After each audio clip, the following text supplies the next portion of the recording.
우리가 세 번째 약속이 나왔는데 이 세 가지 약속이 자연스럽게 우리가 연결을 해보면 아브라함과 이삭, 아브라함이 받았던 그 복이 이삭에게로, 이삭에서 야곱으로 큰 민족을 만들어서 그들에게 가나안 땅을 주고 또 세월이 지나면 그 땅에 내 자손이라고 불리우는 예수 그리스도가 태어나게 하겠다라는 겁니다. 그래서 그 예수로 말미암아 천하 만민이 복을 받는 대로 돌아올 것이라고 말씀하는 겁니다.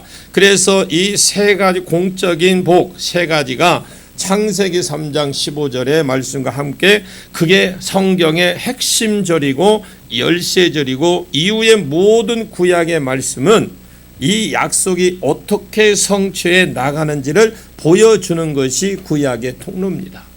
자, 그런데 첫 번째 약속인 큰 민족이 어떻게 이루어지는지 염두에 두고 여러분들이 성경을 쭉 읽어보시면 하나님은 오히려 큰 민족을 맡고 계시는 분임을 보고 있어요. 그것을 알게 됩니다. 그런데 이 사실을 아브라함과 이삭과 야곱을 들어서 설명을 하겠습니다. 왜 하나 읽어보는데 왜 하나님이 큰 민족을 주신다고 그랬는데 어떻게 읽어보니까 막는 것, 하나님이 오히려 막는 것 같은데, 그래 이 사실을 아브라함, 이삭, 야곱을 들어서 설명을 해드리고, 아브라함도 큰 민족을 준다는 것 말을 믿고 이 가나안 땅에 막상 왔지만 그런데 몇 년을 기다려도 큰 민족은커녕 자식 한 명도 낳지 못했어요. 자, 이에 실망한 아브라함이 이 다메섹의 엘리에셀이라는 그 종을 양자로 삼을 생각을 딱 했어요. 그런데 창세기 15장 4절 말씀의 이후에 하나님께서 아브라함에게 엘리에셀은 네 상속자가 아니라고 하시면서 내 몸에서 낳을 자라야 내 상속자가 될 것이라고 하나님 말씀하시면서 아브라함을 밖으로 이끌고 나갑니다. 그리고 밤하늘을 떠 있는 수많은 별들을 쳐다보라고 그럽니다. 그리고 하나님께서 내 자손이 이와 같을 것이라고 말씀을 하시는데 아브라함이 이 말을 믿었습니다. 아멘. 여러분 같으면 믿어질까요? 가나안 땅에 큰 민족을 주는데 큰 민족은 그 한 개라도 주면 한 개도 안 나왔어요. 근데 아브라함이 다시 큰 민족에 대한 이 믿음을 가지게 되고 엘리에셀을 포기합니다. 자, 포기하고 몇 년을 또 기다렸지만 사라가 밥 먹다가 웩 하는 소리가 한 번도 안 들리는 거예요. 그런 게 절대 그런 게 안 보이는 겁니다. 그러자 이번에는 아브라함도 아브라함이지만 그 사라의 아내가 더 묵기 따르고 내가 나의 몸종을 하갈을 씨바지를 줄 테니까 하갈을 통해서 자식을 가집시다 하고 제안을 합니다. 여기서 여러분 다음에 이렇게 성경 읽을 때 요 부분까지 갔을 때 한번 그 뒷부분을 잘 보십시오. 하나님이 어떤 행동을 하시는지. 이때 아브라함이 믿음에서 흔들립니다. 이 하나님의 약속을 이제 믿지 못하고 사라의 말대로 하갈을 처벌을 취하고 그와 동침한 이스마엘을 얻습니다. 이때 아브라함의 나이가 86세입니다. 86세로 거기다가 자기 성경이 있으면 그냥 아는 데가 적어 놓으십시오. 이스마엘을 낳을 때가 몇 살? 86세예요.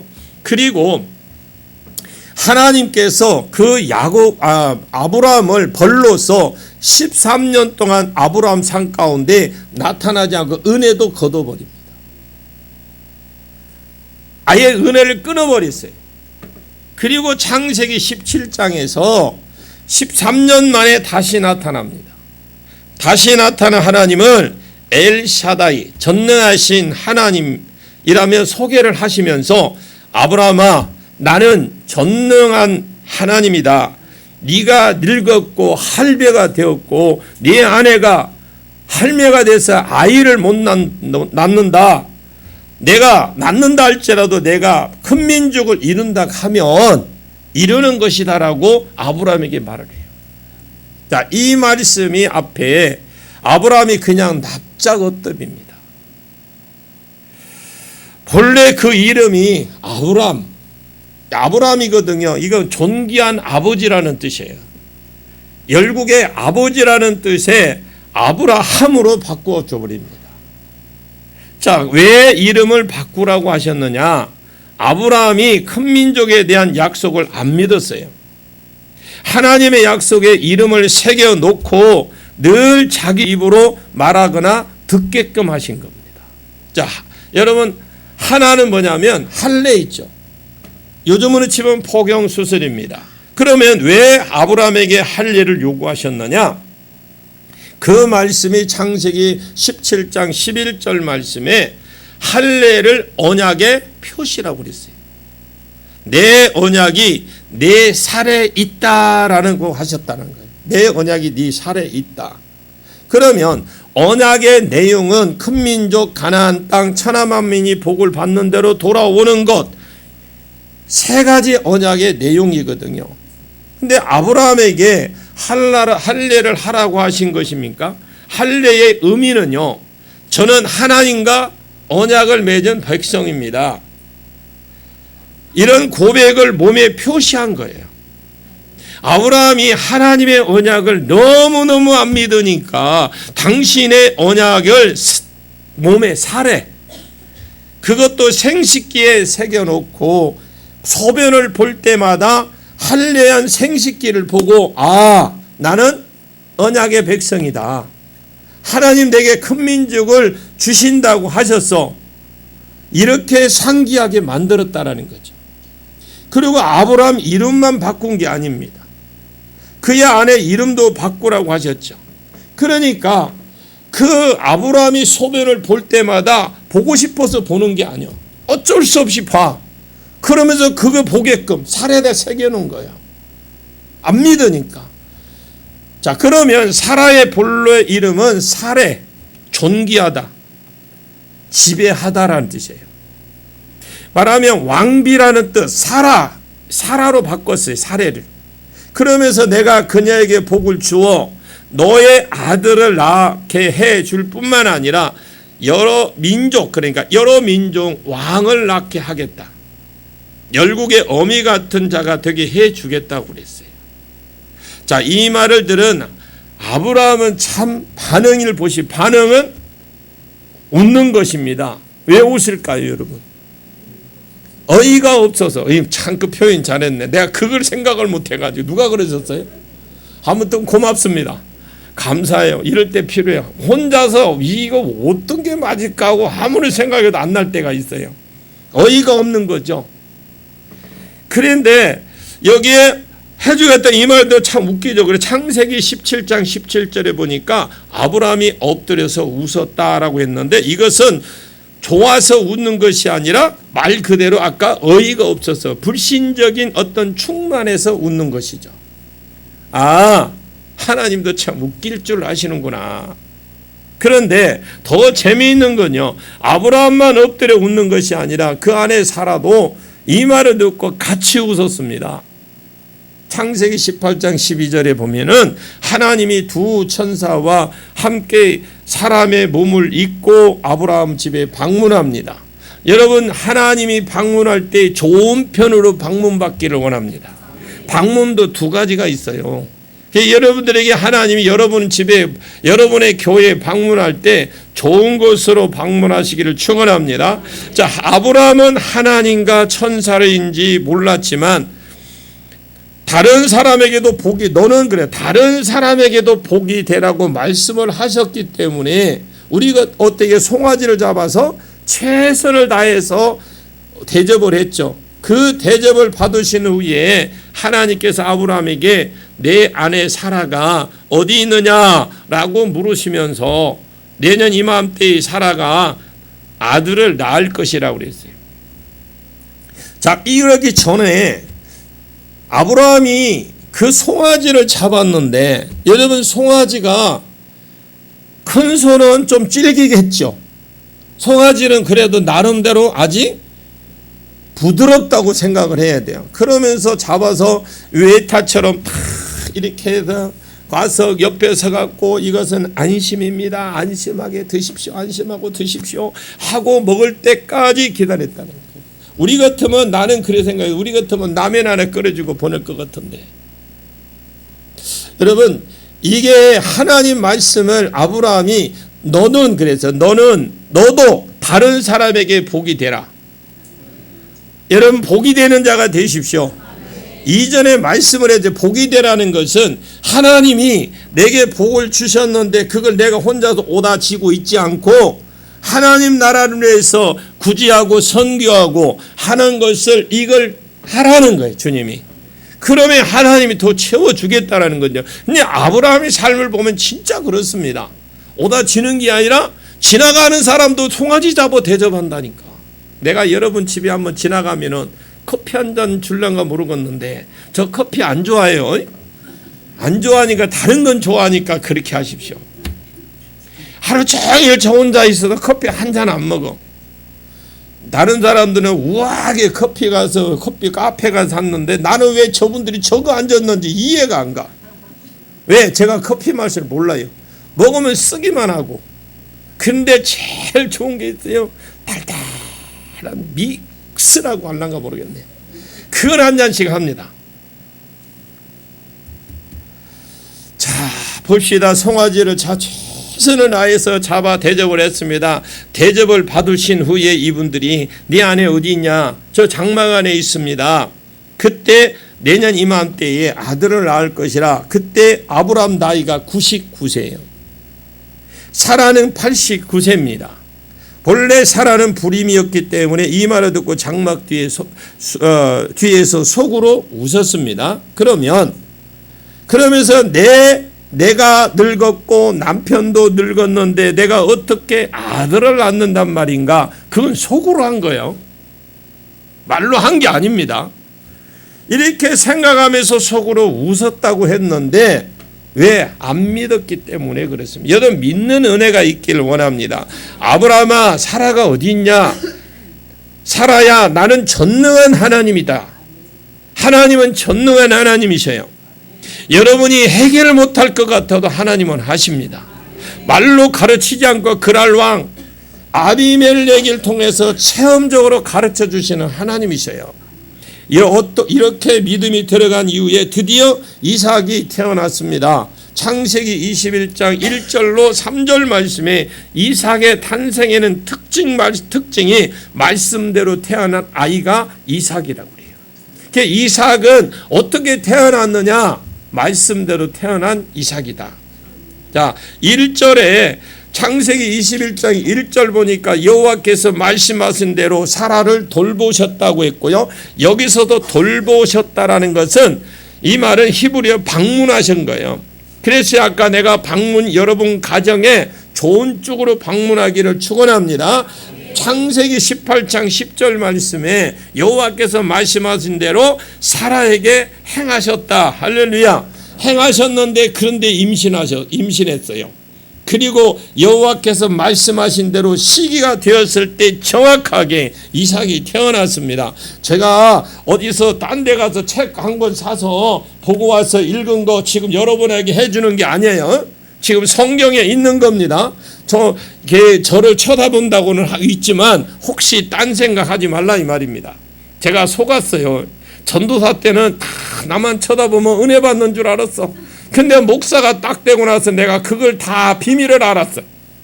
눈은 딱 뜨고 있는데 쳐다는 보는데 생각은 딴 데 같더라고. 그런데 얘가 우리 주일날도 말씀드렸지만 제가 딱 그거 보고 얼마나 실망을 했는지 몰라. 주부에다가 설교가 왜 이렇게 기냐? 즐겁다. 그 주부에다 써놨더라고. 예배를 마치고 갔는데 어떤 사람 꽃을 그려놓고 어떤 사람은 얼굴을 그려놓고 그래서 내가 얼마나 말씀이 은혜가 없으면 그래서 충격 먹었습니다. 그때부터 사실 저에게는 그게 도전이었어요. 그래서 일부러 찍어놓고 이 글씨를 좀 추적을 해서 꿀밤이라도 한 대 줄까 하다가 제가 포기를 했어요. 그 다음부터 말씀을 보기 시작한 겁니다. 얼마나 성도들이 이 은혜가 안 되면 꽃을 그리거나 사람 얼굴을 그리기나 설교는 왜 그렇게 기냐? 지겹다. 이 말을 들었을 때 저에게는 엄청난 충격이었어요. 그런데 다 가고 난 뒤에 제가 그 주보를 지금은 그래서 내가 더 이제 충격 안 받으려고 우리 교회는 들어오면요 성경책을 거기다 자기 자리에 못 놔. 내가 싹 치워버려. 왜? 더 이상 이제 충격 안 받으려고. 그래 우리 교회는 예배 끝나고 나면 깨끗합니다. 집회 때는 어쩔 수 없죠. 근데 주보가 없으니 천만다행이죠. 집회 때는. 그래서 제가 그 이후로 충격을 안 먹으려고 지금 안 하고 있어요. 그리고 아예 치워버립니다. 그 말하니까 뭐 우리 교회도 그런 일이 있습니다 하는 사람도 있구만. 큰 민족을 이루어 주시겠다는 그 첫 번째 약속이에요. 그 약속에 비하면 먼지만큼 이제 이루어졌어요. 모래알 만큼 이루어졌어요. 그러나 이것은 아브라함과 사라를 180도로 다른 사람으로 만들어 놓습니다. 자, 하나님은 정말로 언약에 신실하신 하나님이구나. 결국 그 약속을 이루시는 하나님이시구나. 이렇게 하나님 말씀에 대한 어떤 절대적인 믿음이 생기는 사건이었어요. 그 계기가 이삭의 삶입니다. 하나님께서 아브라함에게 주신 첫째 약속은 아브라함의 자손들 큰 민족을 만들어 주시겠다. 그런데 아브라함은 겨우 하나 낳고 저 역사 속으로 사라져 버렸어요. 창세기 25장 19절로 25절에는 이삭은 40살에 리브가를 아내로 맞이합니다. 아이는 26절에 60살에 낳습니다. 이삭은 아이를 달라고 무려 20년 동안 기도한 사람이에요. 20년 딴짓 안 하고 기도만 했어요. 자, 그냥 하나님께도 쌍둥이를 주셨습니다. 어떻게 이렇게 아무것도 안 하고 아버지는 이것도 해보고 저것도 해보고 다 했는데 아들이 안 했을까? 기도만 하고 있었을까? 아브라함이 175세에 죽었어요. 이삭과 나이 차이가 딱 100살 차이나. 당시 아브라함이 살아 있었습니다. 이삭이 60살이면 아브라함은 160살인데 이삭이 아들을 못 낳았던 그 기간에 아브라함도 살아 있었기 때문에 아마도 이삭 옆에서 여러 가지 조언을 해줬으리라고 봅니다. 결과적으로 쌍둥이를 에서와 야곱이 태어났는데 이제 이 아이가 태어났으니까 불임이 해결되고 에서와 야곱 이후에도 계속해서 아들이 태어날 줄 알았거든요. 그것이 아닙니다. 이삭에게 두 아이가 끝입니다. 이것이 약속은 분명히 큰 민족인데 결과는 정반대로 지금 흘러가고 있어요. 이제는 아브라함과 이삭을 이어서 제3대체 야곱의 삶이 나와요. 아브라함과 이삭 마찬가지로 야곱도 큰 민족에 대한 약속을 알고 있었습니다. 그래서 자신도 집속 약속을 받았고요. 그래서 형 에서의 장자권과 축복권을 몰래 빼앗은 것 때문에 분노한 자기 형 에서의 눈을 피해서 바단 아람으로 지금 외삼촌 집으로 지금 도망가는 길에 베델에서 이 약속을 받았어요. 창세기 28장 13절로 14절 말씀에 바단 아람 이 외삼촌이죠. 집에 도착한 야곱은 한 달 후에 외삼촌에게 품삯 제안을 받습니다. 그러니까 라반은 내가 비록 내 조카지만 어떻게 공짜로 일을 시키겠느냐 하면서 품삯을 정하라고 합니다. 그때 외삼촌 나반에게는 두 딸이 있었는데 큰딸 이름은 레아, 둘째 딸 이름은 나엘. 레아는 알력이 약한 여자라고 나오는데 원어에는 눈이 약하다, 눈이 부드럽다라고 되어 있거든요. 그런데 여인의 기준, 미의 기준이 하나가 초롱초롱한 눈이에요. 눈맵시라면 레아는 눈이 안 좋은 반면에 둘째 딸 라헬은 곱고 아름다운 여인이다 이렇게 나와 있어요. 근데 야곱도 나엘에게 마음이 가서 둘째 딸 나엘이죠. 나엘을 위해서 7년을 일합니다. 나엘을 아내로 달라고 하죠. 7년이 지나고 외삼촌에게 나이를 달라고 했더니 외삼촌이 밤에 라헬 대신에 큰 딸인 레아를 들려보낸 거야. 하룻밤 자고 일어나 보니까 야곱이 옆에 있는 라헬이 아니라 레아가 누워있는 거예요. 아마 기절했을 것 같아요. 놀란 야곱이 외삼촌에게 따집니다. 라반은 자기 동네에서 연희보다 동생이 먼저 시집 보내는 걸 법이 없다고 하면서 이제 나이를 줄 테니까 7년을 더 일하라 했어요. 이렇게 해서 졸제 야곱은 아내가 둘이가 됩니다. 이 두 여자가 남편의 사랑을 독차지하기 위해서 아이 낳기 경쟁을 또 벌립니다. 왜냐? 아무래도 자식이 있으면 이 자기 자식을 얼굴을 보기 위해서라도 자기 방으로 더 올 것 같다고 생각을 했기 때문에. 그런데 상식적으로 볼 때에 게임은 불공평한 게임이잖아요. 야곱은 라헬에게 콩깍지가 쓰여 있고 레아는 관심도 없어요. 그렇기 때문에 성립 자체가 되지 않은 게 경쟁이에요. 이 경쟁은 성립 자체가 안 됩니다. 그런데 결과는 어때요? 레아가 이겼어요. 눈에 맵시가 없었고 야곱이 사랑받지 못했던 이 레아, 루벤, 시몬, 레위, 유다 이렇게 아들 넷을 낳는 동안에 라헬은 한 명의 자녀도 못 얻습니다. 이 결과에 승복을 못한 라헬은 대리만족을 위해서 자기 시녀인 비라를 야곱에게 주면서 내가 몸종 비라를 시바지로 줄 테니까 비라를 통해서라도 내 아이를 낳아달라고 했어요.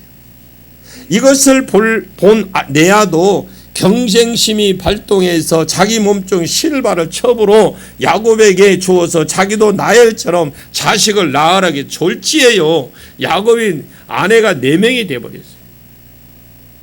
아내들을 통해서 12명의 자식 아들을 낳습니다. 이 12명의 아들들이 나중에 이스라엘의 12지파를 이루는 주인공이 됩니다.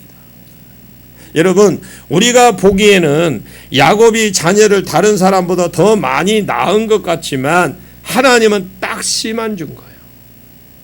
하나님께서 창세 전에 이스라엘을 12지파로 만드실 계획을 하시고 한 지파에 한 사람씩 씨가 될 자들만 주신 겁니다. 하나님의 씨만 주셨습니다. 아브라함에게도 씨만 주시고 이삭에게도 2명을 주셨지만 하나는 버리고 씨만 주셨어요. 그리고 야곱에게도 12지파에 계획하시고 한 지파에 한 명씩 씨만 준 겁니다. 자, 분명히 아브라함과 이삭과 야곱에게는 큰 민족을 주겠다고 약속을 했는데 큰 민족을 주신 것이 아닌 씨만 주신 거예요. 자, 우리는 왜라고 물어봐야죠. 왜요? 물어봐야 돼요. 한번 해보세요. 하나님 왜요? 라고 해봐야 돼요. 성경 읽으면서 안 되면 주님 왜요? 라고 물어봐야지. 왜요? 이유를 물어봐야지. 그래야 문제가 풀려요. 그려? 라고 하면 안 돼. 이건 큰 민족을 주겠다고 약속을 하셨는데 큰 민족을 주시지 않고 왜 씨만 주셨는지 그 이유를 물어봐야지. 왜 씨만 주셨다고 하냐면 가나안 땅에는 이미 이민 정책을 쓰고 있었어요. 가나안 사람들은 아무나 받아들이는 이민 정책을 적용을 하고 있었단 말이에요. 다른 민족은 비교적 쉽게 받아들인다라는 거죠. 근데 창세기 34장 9절에 보니까 너희가 우리와 통혼하여 너희 딸을 우리에게 주며 우리 딸을 너희가 데려가고 창세기 34장은 야곱이 밧단 아람의 외삼촌 집에서 20년을 지내다가 다시 가나안 땅으로 귀환했을 때에 있던 일들이에요. 그때 야곱은 가나안 땅 근처에 세겜 근처에 살고 있었는데 그 딸 디나가 세겜에 사는 여자들을 보러 나갔다가 그 땅의 추장인 세겜에게 강간을 당합니다. 요즘 말로는 강간이 아니고 뭐예요? 성폭행이라고 그러죠. 세겜은 디나가 마음에 들어서 자기 아버지 하몰에게로 가서 자기와 디나와 결혼시켜달라고 합니다. 왜 그랬을까요? 세겜 성인 추장인 세겜과 그의 아버지 하몰이 찾아와서 야곱에게 말합니다. 우리가 그러잖아요. 뭐 이왕에 이렇게 됐는데 당신 딸하고 내 딸하고 막 그냥 결혼시킵시다. 이걸 요청하는 것이 본문이에요. 근데 이 두 사람만이 아닌 서로가 통혼해서 너희 딸을 우리에게 주고 우리 딸을 너희가 데려가서 혼인시켜서 우리 땅에 같이 살자고 한 것입니다. 인간적인 관점에서 볼 때는 배려심도 있고 통 큰 제안이겠지만 영적인 관점에서 상당히 위험한 말이에요. 자, 야곱의 아들들은 세상과 동화시키려는 사탄의 전략에 들어 있다라는 말입니다. 우리가 신앙생활하면서 분명한 것을 우리가 영적인 부분과 육적인 부분은 분명히 분별할 줄 아셔야 돼요. 가나안 땅에는 가나안 신들이 있습니다. 가나안 신. 가나안 신들이 있는데 그들과 섞여 함께 산다면 가나안 신과 동화되는 것은 시간 문제라는 것이죠. 하나님은 그걸 아신 거예요. 창세기 38장 1절에서 10절까지 보면은 1절에 유다가 자기 형들로부터 떠났다는 말로 시작이 돼요. 그 당시에 유다의 집은 전 세계에 하나밖에 없는 하나님의 집 교회라고 보셔야 돼요. 여기에서 읽으실 때 창세기 38장에 그 읽을 때 유다의 집에는 전 세계에서 하나밖에 없는 하나님의 집 교회라고 보셔야 돼요.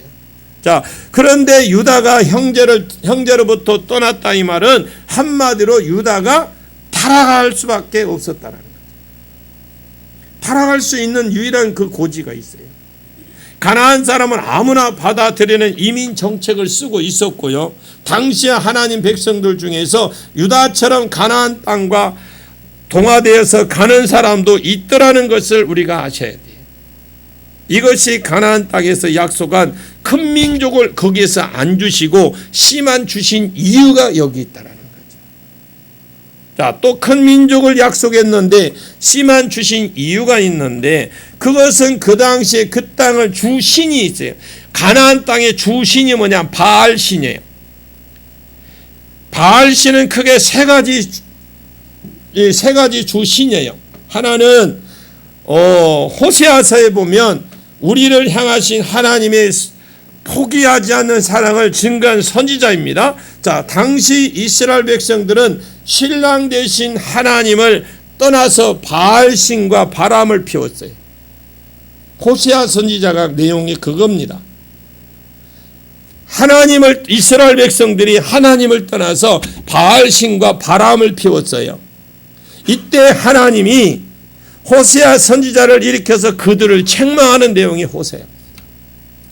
그 책망한 말씀 호세아 4장 1절 말씀 11절 말씀에 음행과 묵은 포도주와 새 포도주가 이스라엘 백성들의 마음을 빼앗았다고 말씀하면서 그러면서 4장 18절에 그들이 마시기를 다하고 이어서 음행하였다라고 되어 있어요.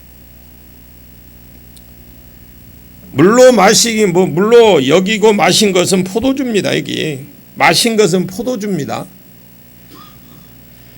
자, 우리가 바알 신하면요 세 가지 신이라고 그들이 믿었는데 하나 돈의 신, 두 번째 음란의 신이고 세 번째 술의 신입니다. 이 바알 신이 세 개가 묶여가 있어요. 타락한 본성을 가진 사람들이 좋아하는 세 가지 바알 신 안에 전부 다 들어있기 때문에 그래서 이 바알 신이 별명이 이렇게 정했습니다. 별명이 뭐냐면 한 번 맛보면 못 빠져나온다. 한 번 맛보면 못 끊는 신이다. 이게 별명이에요. 바알 신이. 이게 정체거든요. 지금 가나안 땅에서 이들이 자손을 번성케 하면 어떻게 될 것이라는 걸 그 바알 신, 돈의 신, 음란의 신, 술의 신에 그냥 빠져나갈 것을 하나님이 알고 계신 거예요. 그래서 하나님이 아셨기 때문에 온전한 큰 민족이 되기도 전에 이들이 아무나 받아들이는 가나안 사람들과 섞여서 살게 되면 바알 신에게 빠져서 하나님을 떠날 것을 하나님이 알고 계신 겁니다. 이로 인하여 결과는 과거 노아 홍수 때의 결과를 가져오기 때문에 하나님은 가나안 땅에 큰 민족을 주시지 않고 그냥 씨만 주셨어요. 그리고 이 씨들도 바알을 섬기는 이방인들하고 섞이지 않도록 관리를 하셨어요. 그들이 가는 곳마다 예배하고 제사하면서 하나님이 등장하셔서 그때그때마다 은혜를 주셨고, 아브라함아 나는 내 하나님이다. 이삭아 나는 너에게 이런 복을 줄 것이다. 야곱아 나는 내가 어디를 가든지 너를 떠나지 아니할 것이다. 그때그때마다 나타나서 은혜를 주셨어요. 이렇게 해주시니까 비록 씨만 주셨지만 이 씨들은 바알과 섞이지 않고 관리가 되어 온 겁니다. 우리는 큰 민족을 약속하신 하나님께서 왜 큰 민족을 주시지 않고 자손 1명, 2명, 12명, 1명, 2명, 12명 주시고 이렇게 씨만 주셨는지 알게 되는 거죠. 성경을 여러분 무작정 읽어만 나가지 마시고 이런 부분을 왜 씨만 주셨는지, 씨 주신 이유인가 왜요? 라고 물어볼 수 있어야 돼요. 자꾸 읽어보면 길이 보여요. 근데 우리는 대부분 보면 성경을 사면 여기에 주석 있는 걸 살라고 그래. 주석 있는 거 갖고 여러분 하다가 보면 사람이요 밑으로 눈이 가. 내가 그거 알아갖고 성경 풀을 수 있는 것이 아니거든요. 가능하면 저처럼 밑에 주석 없는 걸 사십시오. 그냥 읽으세요. 읽고 하면 나중에 아브라함이 딱 이름이 나와. 그리고 아브라함이 어떤 삶을 살았는지 또 나오고, 그리고 아브라함이 어떻게 하나님께서 부름받아 움직였는지 나오고, 그리고 이삭이 나오고, 그리고 야곱이 나오고, 그리고 요셉이 나오면서 성경의 구약과 신약이 이렇게 메모리가 이렇게 섞여져 가는 거예요. 자꾸 읽으십시오. 이해를 하려고 하면 안 돼요. 읽다 보면 성령님이 알게끔 하고 깨닫게 해 주셔요. 그런데 우리는 성경 읽는 거 내가 이해를 하고 정리를 하고 가려고 하니까 이게 문제가 되는 거예요. 여러분 아무리 성경 읽고 정리해봐 하루만 지나면 잊어먹어. 성령께서 역사하지 하도록 계속 읽으십시오. 그리고 여러분 읽는데 이게 내가 뭐가 안 되면 금식하세요. 하나님, 내가 하나님 주신 말씀 성령의 감동으로 제가 지금 기도하고 있는 중이에요. 기도하는 모습이 심각하게 지금 기도하고 있는 하나님, 내가 정말 하나님 말씀을 읽으려고 하는데 안 읽어집니다. 자꾸 뭔가 방해합니다. 위에 안 오던 전화가 오고요. 생전 생각났지 않던 그 원수 같은 사람이 생각나고요. 이럴 때는요. 그럴 때는 정말 기도하십시오. 그럴 때는 금식을 그때 하는 거요.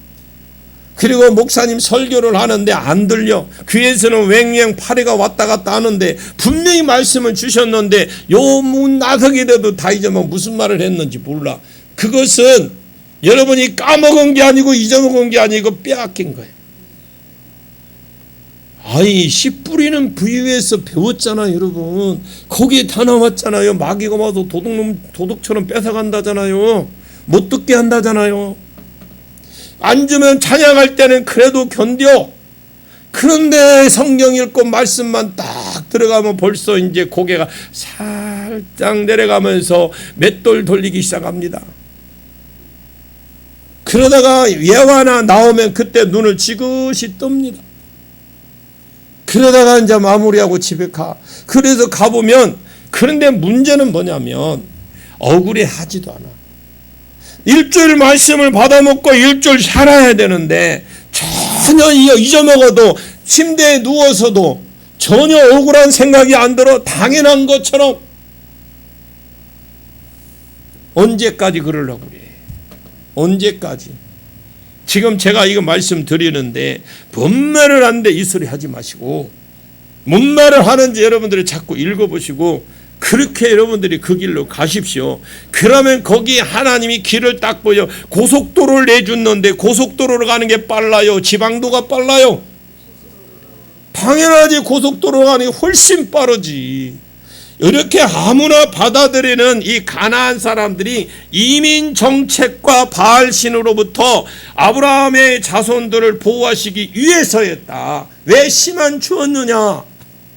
이유, 큰 민족에 대한 하나님의 계획은 이렇습니다. 가나안 땅에서 씨만 주고 계시다가 아브라함의 자손 애굽으로 따로 보내셔서 그곳에서 큰 민족을 이룰 주실 계획을 가지고 계셨어요. 하지만 왜 애굽을 선택했을까요? 애굽에 많은 신들이 존재하고 있습니다. 그 중에 가장 유명한 백성들의 가장 알려진 신은 아피스라는 신인데, 이게 소신이에요. 소신. 소 형상, 그 발이 소 젖 빨고 있는 거, 그 혹시 그 사진 보셨어요? 젖 이렇게 쫙 빨고 있는 거. 그런데 자, 그들이 소가 주신이죠.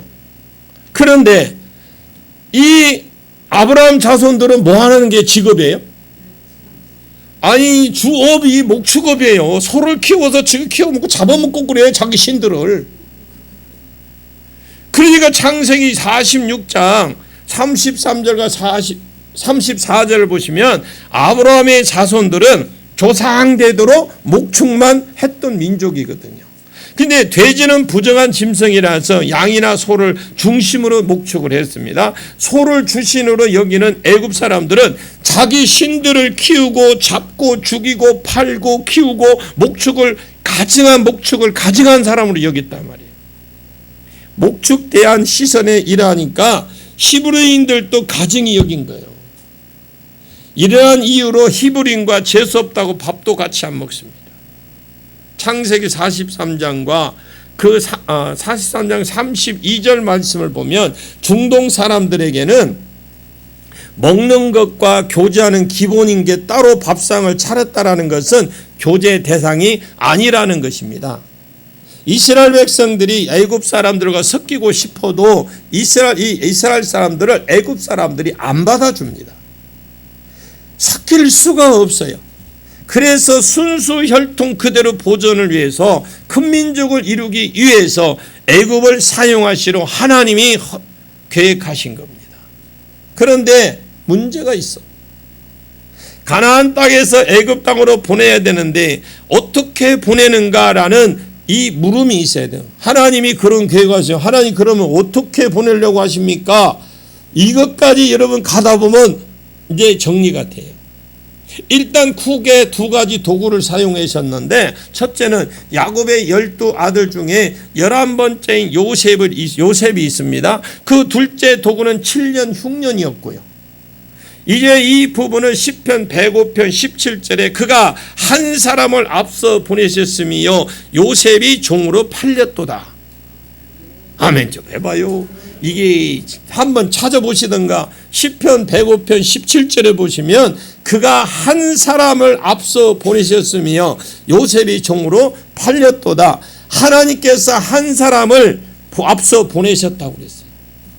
그러면 하나님이 앞서 보내신 한 사람이 누구냐? 바로 뒤에 요셉을 종으로 팔렸도다 그럽니다. 자, 이 그 한 사람이 바로 요셉이라는 겁니다. 우리가 인간적으로 볼 때 요셉은 정말 불쌍한 청소년기를 보낸 사람이 요셉이에요.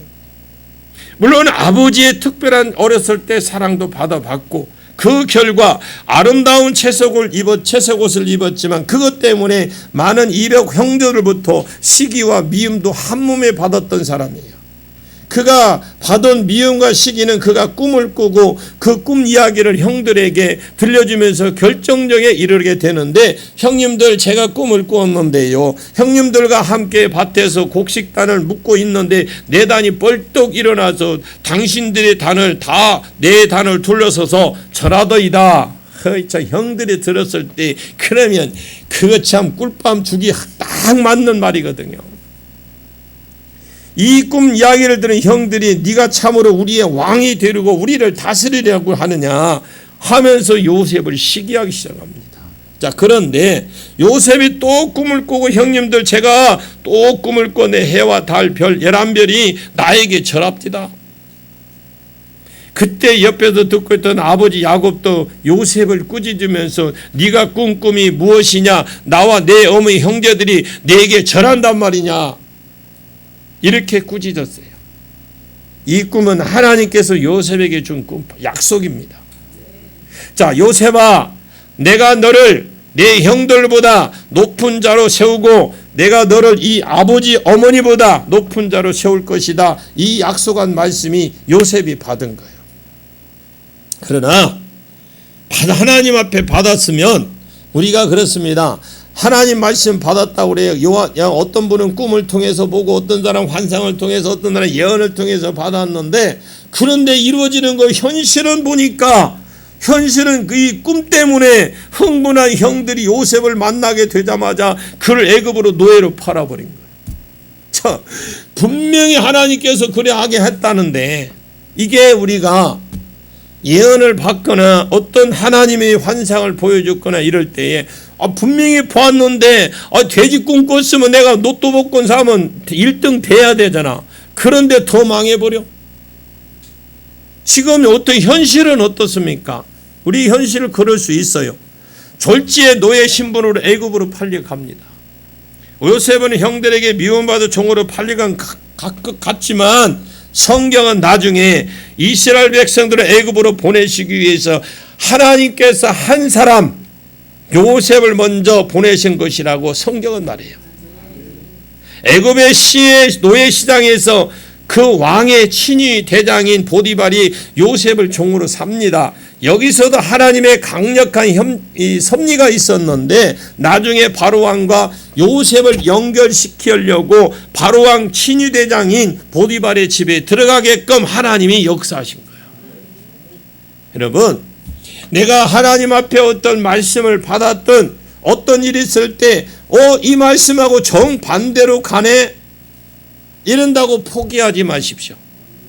하나님, 내가 이 말씀을 받았는데 그래서 예언은 받은 건 큰 가능성이라고 그래. 예언은 뭐라고요?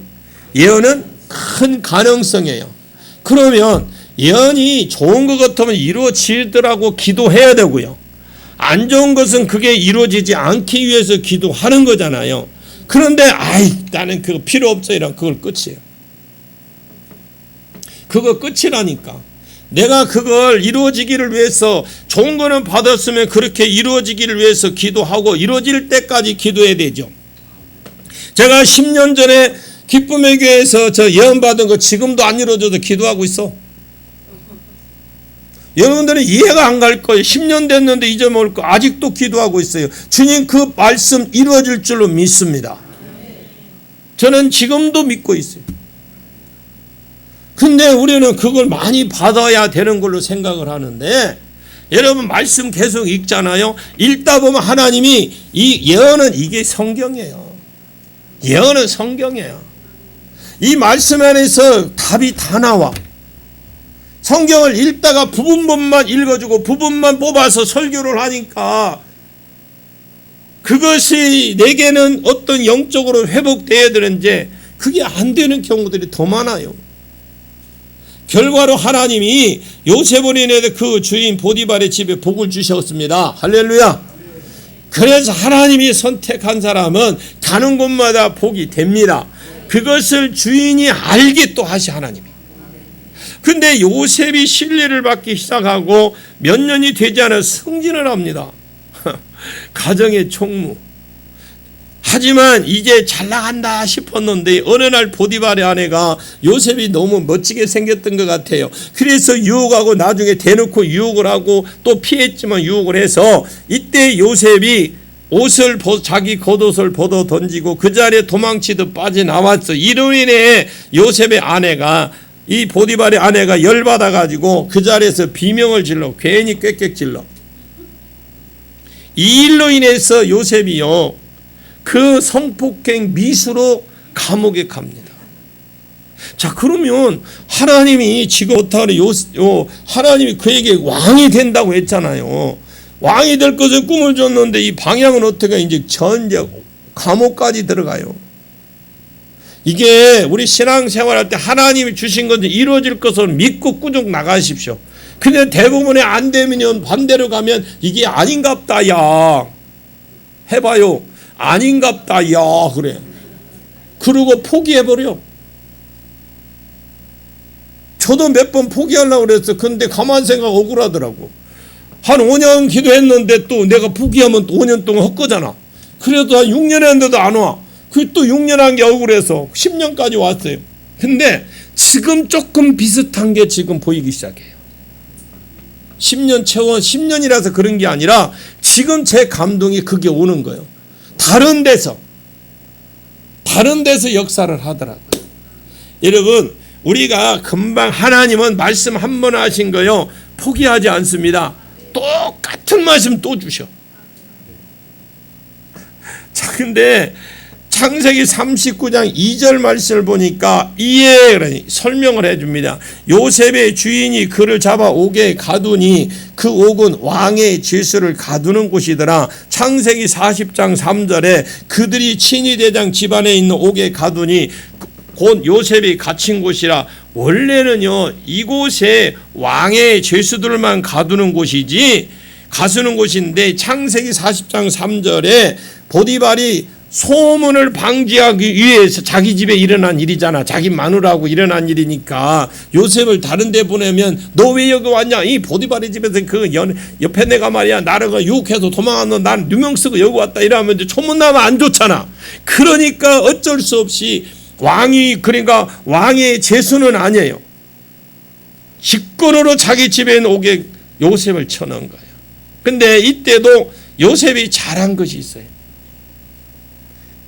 요셉은 원망하지 않고 옥에 갇혀있는 죄수를 치유하고 예언도 해주면서 뭔 말인지 모를 것 같아. 여러분, 치유도 해주고 요셉은 맨날 한 게 그거밖에 없어요. 예언해주면서 섬기자. 그 옥에서 간수와 요셉을 귀하게 여기면서 이제 죄수 반장 세우고 옥에 제반 시무를 요셉에게 일임을 해버립니다. 아예 쳐다도 안 봐. 자, 그러다가 어느 날 왕이 술 맡은 관원장과 떡 굽는 관원장이 실수를 해서 감옥에 끌려옵니다. 그래서 당시에는 왕을 죽이는 것이 매우 힘들어서 음식으로 독살하는 일이 많이 있었답니다. 이런 이유로 왕이 정말로 믿는 사람만이 왕의 음식을 취급할 수 있더라. 이들이 어떻게 되어서 감옥에 갇히자 보디발이 이들을 시중을 들라고 합니다. 워낙 높은 사람들이잖아요. 그 요셉이 그들을 섬기다가 동시에 그런 섬기는 중에 이 두 사람이 꿈을 꾸게 됩니다. 해석해 줄 사람이 없어서 곤란하고 해하고 있을 때에 때마침 요셉이 이들이 꿈을 요셉에게 말을 합니다. 그 꿈을 듣고 요셉이 술 맡은 관원장이 3일 뒤에 복직하게 될 겁니다. 그리고 떡 맡은 관원장은 3일 뒤에 현장에서 떡에 대해서 이슬이 될 겁니다. 당시 상황은 3일 뒤에 바로왕의 생일이었어요. 그때 왕들은 기분 좋게 좋은 날이기 때문에 사면장을 발표해서 전통이 있어요. 사면장, 우리나라 광복절 특사 하듯이 사면권이 있었어요. 이래도 술 쪽은 복직이 되고 떡 쪽은 그냥 떡대 처형 당해버리고, 복직대에 나가서 술 맡은 관원장에게 요셉이 그럽니다. 나는요, 나가는 그 술 맡은 관원장이 나는요 여기 옥에 갇힐 사람이 아닌데 누명을 쓰고 내가 여기 들어왔으니까 당신이 나가면 나 좀 풀어주세요 라고 부탁을 했어요. 그런데 성경에는 나오지 않지만 조금만 기다려, 그래 내가 네한테 은혜 입었는데 내가 갚아줄게 이랬겠죠. 성경은 없어요. 다 그러잖아요. 은혜 입었으면. 그런데 술 맡은 관원장이 나가서 아깝게도 안타깝게도 아직 술이 들깼는지 요셉을 잊어버렸어요. 여기에는요 요셉을 이 술 맡은 관원장이 잊을 수가 없는 상황입니다. 그런데 여기에 하나님이 개입하셨다고 봐요. 이 술 맡은 관원장의 기억이 안 나게 한 거예요. 그러면 요셉은 석방되는 순간에 어디로 가요? 자기 집으로 가지. 그러면 이제 하나님 뜻은 없는 거예요, 이제. 그런데 이렇게 되면 지금까지 수고하고 모두 지금 자기가 감옥에 들어가고 수고한 거 모든 거 뭐 돼요? 물거품이 되는데 하나님은 요셉을 감옥에 더 오래 두십니다. 자, 여러분이 뭐가 안 풀린다고 그러지 마세요. 저는요 진짜 목사가 되면, 제가 여기서 목사 안수를 받았어요. 근데 제가 어느 날 보니까 이 교회를 인수를 했더라고요. 근데 목사를 받는 아침도 하나님 나 오늘 안 받으면 안 돼요. 여기까지만 하면 안 돼요. 그렇게 하고 결국 목사 안수 받으면 나는 진짜 조금 뭔가 필 줄 알았어요. 목사 안수 받고 개척을 했는데 제가 월드 경기장 그 마을 진짜 저 변두리 마을에서 개척했는데 이 시내에 있는 교회 목사님들이 내가 자기네들 교인 빼간다고 나를 죽일로 만들어놨어. 누가 거기까지 오고 누가 거기 목사 안수 바로 받은 사람한테 누가 성도가 누가 찾아오기를 한 사람도 안 왔어요. 온다 해도 제가 못 오게 해요. 왜? 내가 그분들 목사가 금방 된 사람 어떻게 감당이 됩니까? 와도 부담스럽지. 그래서 그것이 제가요 상처였어. 야, 목사가 되니까 이런 것이 있구나.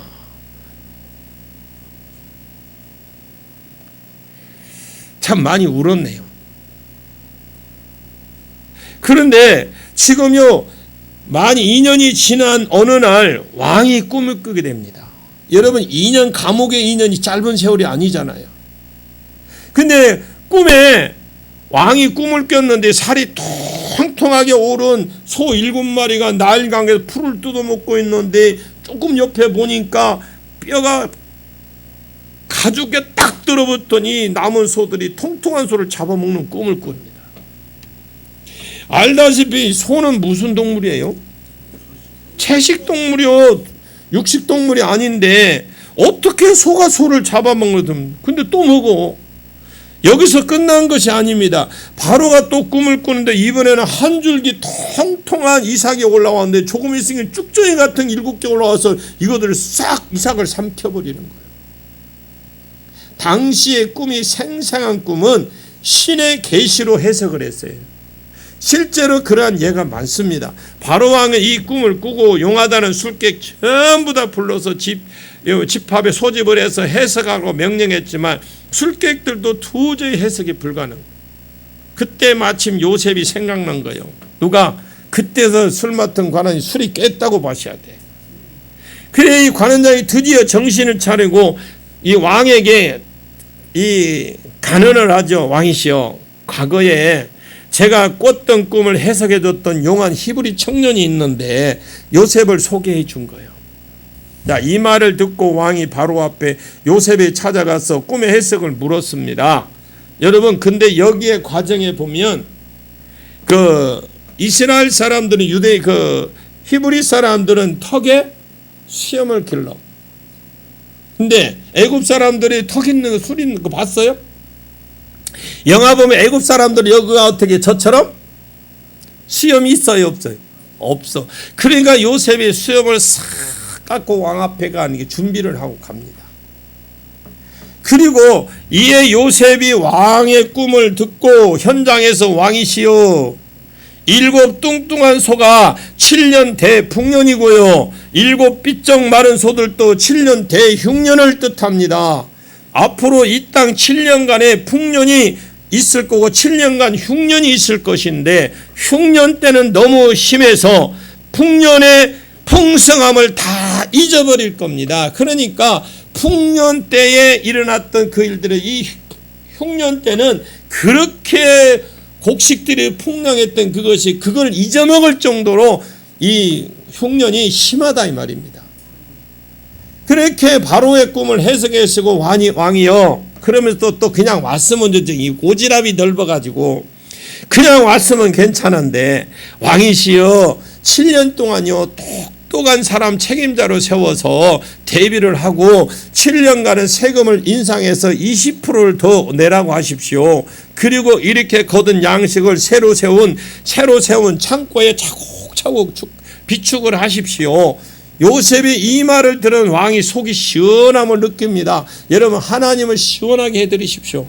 하나님 시원하게, 이 요셉은 세상의 왕을 시원하게 해드렸는데도 바로 그 현장에서 요셉이 지금 국무총리를 세우는 거예요. 여러분, 하나님 마음을 시원하게 해드리십시오. 그리고 자기의 인장 반지를 내주면서 그야말로 정권 위임을 해줘버립니다. 그때 옆에 있던 사람들이 엎드려라 총리 각하시다 소리 지르는 다 엎드려. 옛날에 그 사또들 나갈 때 뭐 사또 납신다 하고 막 귀를 북해라 하듯이 지금 난리가 났어. 상상을 해보시자고요. 그렇게 하나님께서 요셉을 17살 때 주었던 꿈이 이루어진 겁니다. 여러분들이 어떤 하나님의 말씀 어떤 들었을 때에 금방 오늘 내가 잘못하다가 오늘 착한 일 했다고 내일 하나님이 복을 주는 거 아니에요.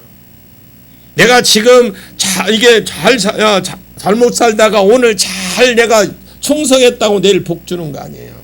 아까 그랬죠. 여호와의 방문을 좋은 방문을 했죠. 분명히 여호와 방문이 있어요. 여호와의 날이라고 그래. 그날이 여호와의 날을 하나님이 어떤 방법으로 오실지 여러분들이 좋은 편으로 오기를 축원합니다.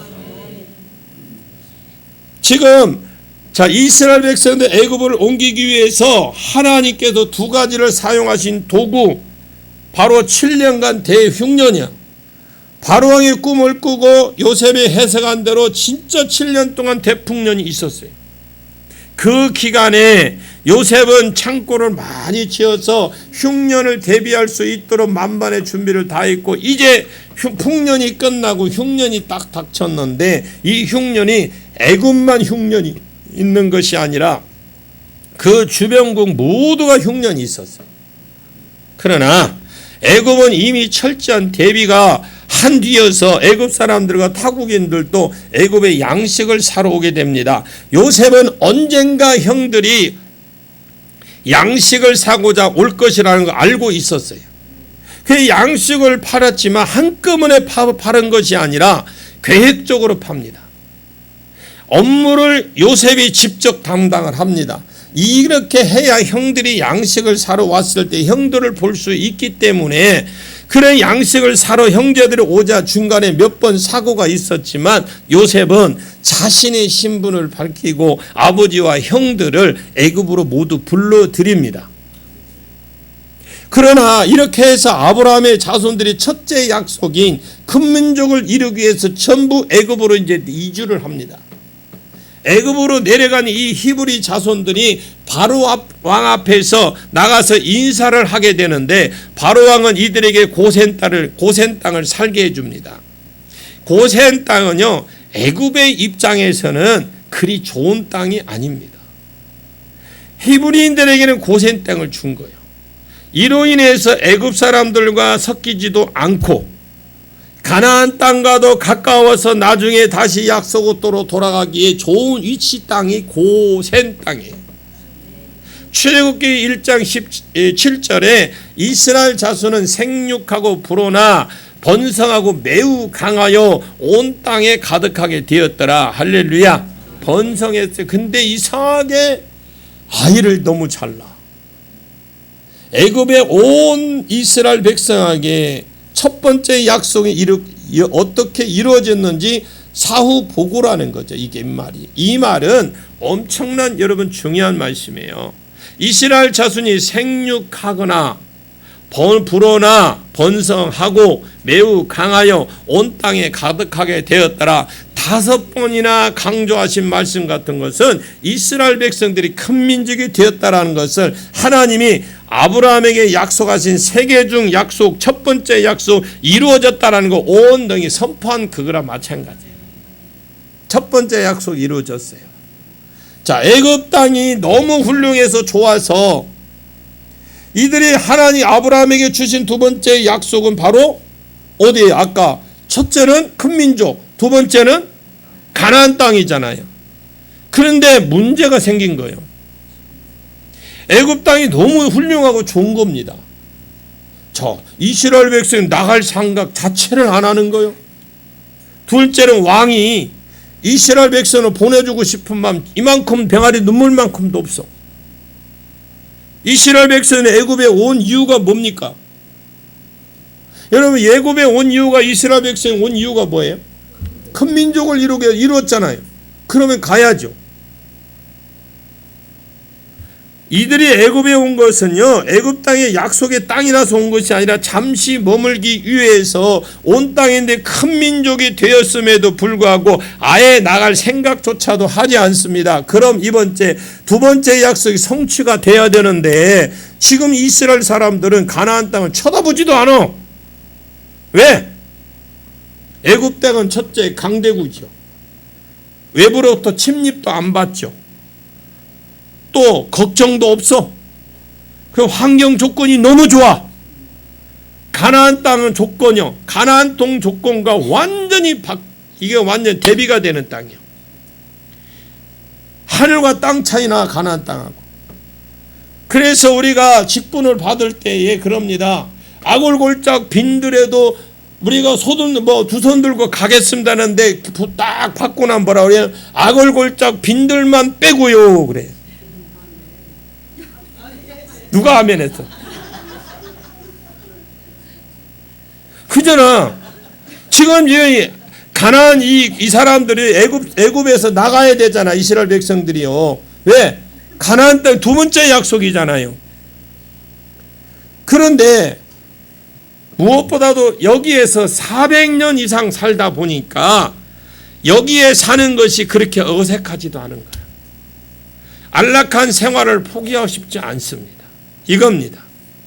우리 그리스도인들이 하나님의 어려울 때는 그냥 눈물 콧물 빼면서 어떻게 해서 하나님 복을 주셨는데 이제 집 사고 조금 더 편안해지니까 기도 생활은 조금씩 아이고야 집에 가니까 침대 오는 거 좋다야,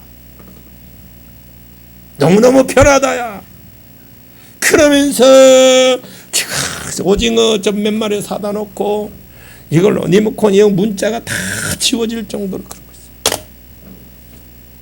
애굽 사람들이 지금 이 이스라엘 사람들이 그런 겁니다. 안락한 생활을 포기하기 싫어. 하지만 하나님께서 약속하신 땅은 여기가 아닌 가나안 땅이기 때문에 하나님은 이스라엘 백성들을 이끌어내시고 채찍을 주셨어요.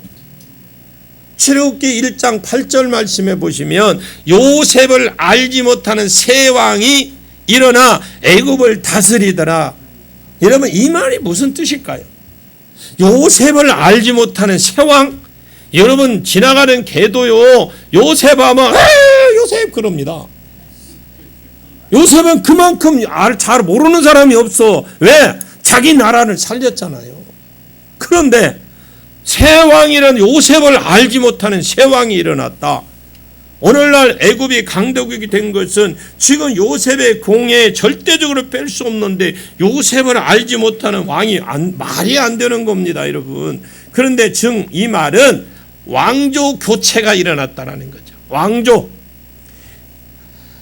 당시 요셉이 있던 당시의 왕조는요, 애굽의 제17대 왕조였는데 시간이 지나서 18대 왕조로 교체가 일어났는데 이 17대 왕조는 힉속스 왕조는 본토인이 아니에요. 애굽의 본토인이 아니고 이게 본토인이 교체가 일어났다는 건데 저 북쪽인 셈족속이고 18대의 이 왕조가 바로 본토인 애굽 사람이 독립전쟁 결과로 왕조가 교체가 일어났어요.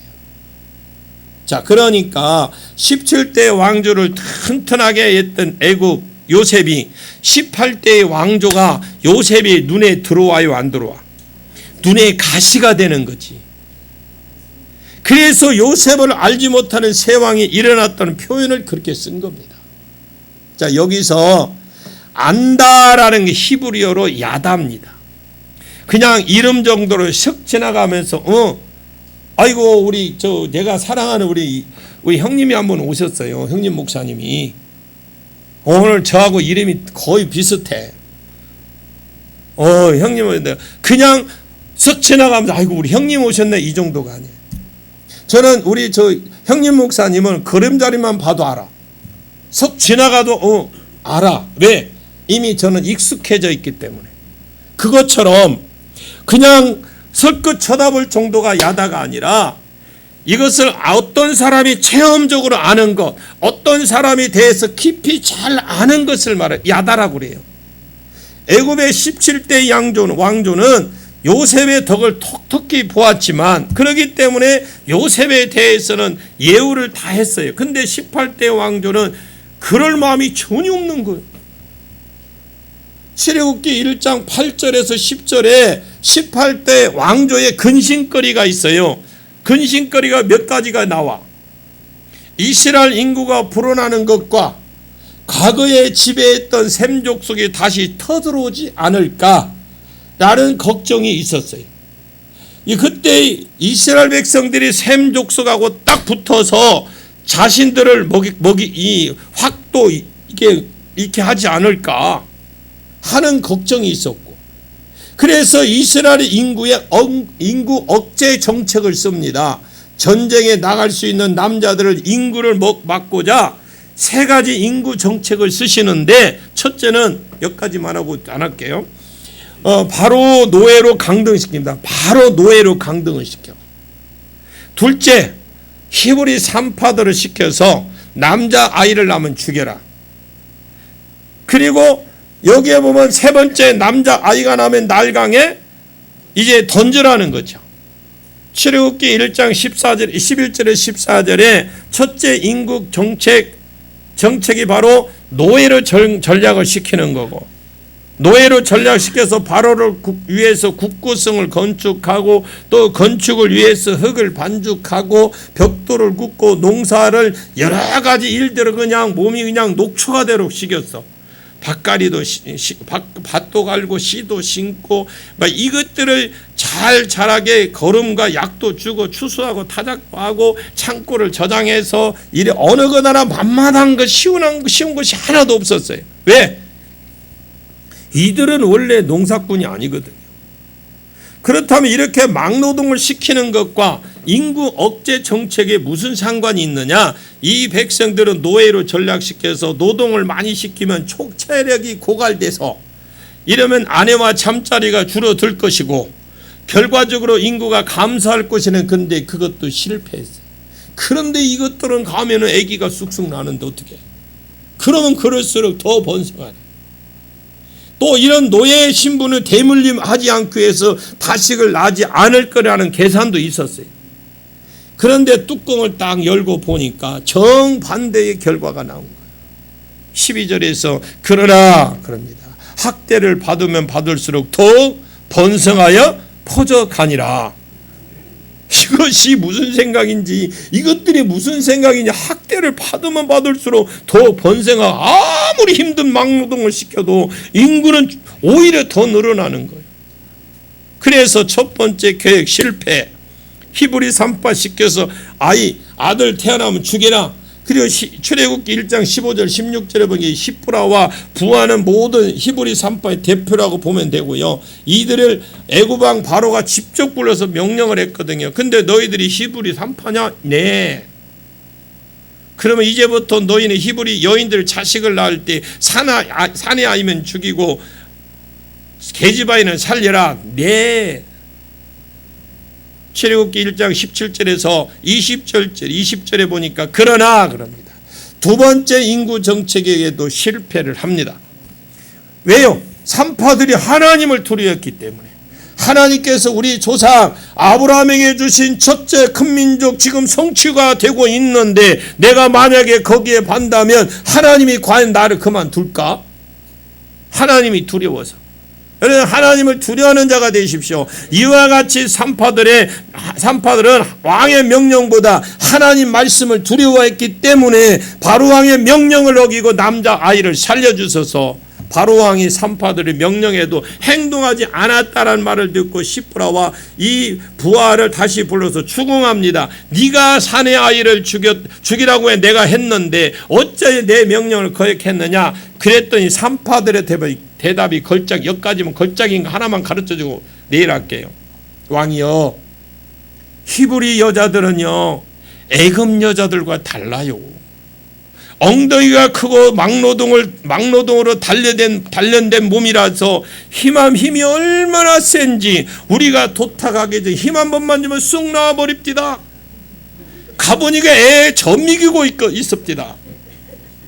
출애굽기 1장 22절에 막노동을 시켜 잠자를 피하게 만들자, 그리고 이 히브리 산파들을 시켜서 사내아이면 죽이자 하고 몰래 시행했던 인구 억측 정책마저도 이게 효과를 없자 이번에는 아예 대놓고 시행해버리죠. 이번에는 자기 백성들에게 명합니다. 내일 할게요. 시간이 넘어갑니다. 내일 하는 게 나을 것 같아. 아니 그러면 자기 백성들까지 한 것만 요것만 할게. 왜냐하면 중간에 딸려먹으면 화장실 갔다 뭐 안 하고 온 것처럼 그러니까. 자기 백성들에게 명령하잖아요. 모든 애굽 사람들아 들으라 그럽니다. 애굽 사람들에게 들으래요. 여러분 이게 무서운 왕의 명령이거든요. 앞으로 히브리 사람들에게 사내 아이가 나면 너희들이 직접 나일강에 던져도 죄를 묻지 않겠다. 이게 엄청난 말입니다.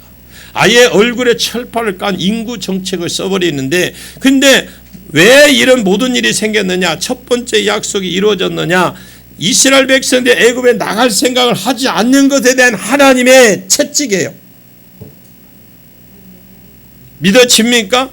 갑자기 요셉을 알지 못하는 세왕을 일으켜서 이스라엘 백성의 노예를 전락시키고 막노동을 시키고 산파를 사주해서 사내아이를 죽이고 하다가 안 돼서 이 아이의 사내 아이를 나일강에 던져버리고, 이 정책으로 인해서 히브리 사람들이 울부짖기 시작한 거예요. 여러분 하나님은요 놔둡니다.